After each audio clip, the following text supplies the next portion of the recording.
আজ আমি আপনাদেরকে দেখাতে চলেছি একটি ভিন্নধর্মী বার্থডে সেলিব্রেশনের কিছু ভিডিও চিত্র। Hello guys, welcome back to my another video. Rohan ব্লগসের পক্ষ থেকে সকলকে জানাই স্বাগতম। আশা করি সকলে ভালো আছেন। শীতের শেষের দিকে হঠাৎ করে আমার কাজিন ইরিনের জন্মদিনের একটি সেলিব্রেশন আমরা করেছিলাম একটি ভিন্নধর্মী সিস্টেমের মধ্যে। তার এই কিছু ভিডিও চিত্র আমি আপনাদেরকে আজকে দেখাতে চলেছি। সম্পূর্ণ ভিডিও চিত্র দেখার জন্য ভিডিওটি শেষ পর্যন্ত দেখতে থাকুন। ওই দিন হঠাৎ করে ইনভাইটেশন ছিল যে আজকে ইরিনের জন্মদিন সেলিব্রেশন করা হবে। ইরিনের নানুর বাসায় কনস্ট্রাকশনের কাজ চলতেছিল, তার মধ্যেই এই অনুষ্ঠানটি আয়োজন করা হয়েছিল। হঠাৎ করে এই শীতের রাতের একটি ভিডিও চিত্র আপলোড করার কারণ হলো, গত পরশুদিন আমার মেমোরি কার্ডের স্টোরেজ খালি করতে গিয়ে আমার ধারণকৃত সকল ভিডিওগুলো ডিলিট হয়ে যায়। তার মধ্যে শুধু এই একটি ভিডিও অবশিষ্ট ছিল। চিন্তা করলাম বসে থেকে লাভ নাই, তার চেয়ে বরং ভিডিওটি এডিট করে আপলোড করে দিই। যাই হোক, যথারীতি আমরা সকলে চলে গেছি বার্থডে সেলিব্রেশন করার জন্য।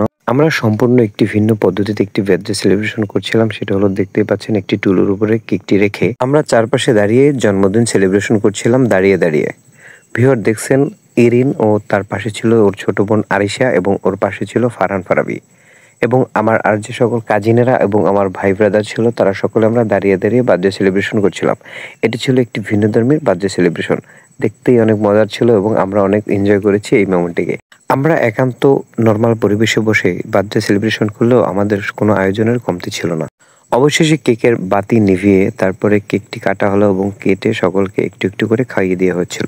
ভিউয়ার্স, কোনো ডেকোরেশন ছাড়া খোলা পরিবেশে বসে বার্থডে কেক কেটে তা দাঁড়িয়ে দাঁড়িয়ে খাওয়ার একটি অন্যরকম মজা রয়েছে, তা আমরা সেদিন উপলব্ধি করতে পেরেছি। ভিউয়ার্স, আজকের অনুষ্ঠানে আরিশা এবং ইরিন দুজন যে অনেক আনন্দিত ছিল সেটা তো ওদের মুখ দেখলেই বোঝা যায়।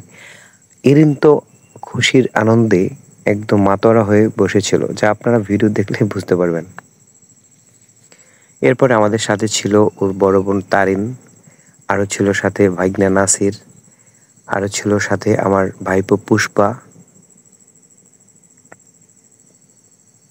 এদিকে আমার চাচাতো ভাই ইমরান, ইরিনের খালাতো ভাই, ও খিচুড়ি রান্নায় ব্যস্ত ছিল এবং খিচুড়ি রান্নার সাথে সাথে আবার একটু মুখ বেসকি করে সকলকে একটু আনন্দ দিচ্ছিল। এরপরে আসলো ভিডিও ক্যামেরার সামনে আমার কাজিন শামিমা সায়মা। অবশেষে আমিও এক টুকরো কেক হাতে পেলাম এবং ভিডিও করে নিলাম। এদিকে রান্নাবান্না প্রায় শেষের দিকে। খিচুড়ি রান্না শেষ হয়ে গেলে আমরা কলা পাতা বিছিয়ে তার উপরে সকল খিচুড়িগুলো ঢেলে দিলাম এবং চারপাশে বসে সকলে খাচ্ছিলাম যার যে মনের তৃপ্তি পড়ে। এরকম বাড়ির আশেপাশে বসে নৈশভোজ যারা করেছেন তারাই জানবেন একমাত্র যে এই খাবারের কতটা তৃপ্তি হয়ে থাকে।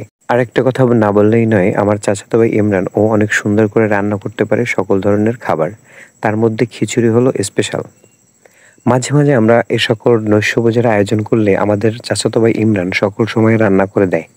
শীতের মধ্যে গরম খিচুড়ি, তার সাথে বিভিন্ন প্রকারের সালাদ এবং কাঁচামরিচ ছিল।